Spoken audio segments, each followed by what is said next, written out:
Jejegipun negara patang perkara nomor siji nganggo ilmune ulama nomor loro adile pamangku kuwasa nomor telu wong kang sugih kersa lumo nomor papat wong kang fakir ahli donga papat mau syarat jejege negara mugi negeri kita tebing robeta ayem tentrem ato saking sambikala wis pancen bener tenan dawuhe para ulama kang kapincut kedudukan bondo dunya mesti ancik-ancik pundake wong liya laku zalim sarta gara padha bangsa wis dolali lan ora padha rumangsa tumindak dosa iku bakal disiksa siksa dunya ora dadi ngopo siksa akhirat bakal mlebu neraka Allahumma Sayyidina wa maulana Muhammadin adadal hafil billahi salatan sayyidina billahi mulkillahi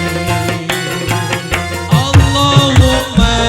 salli wa sallim ala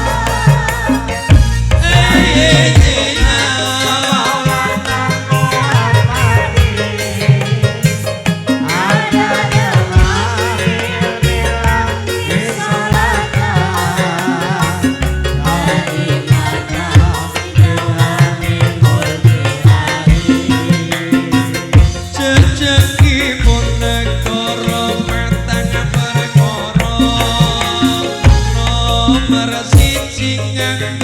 ilmune ulama nomor loro atile pamangku kuwasa nomor telu wong kang sugih kersa lumo nomor papat wong kang fakir ahli donga eko mau syarat jejege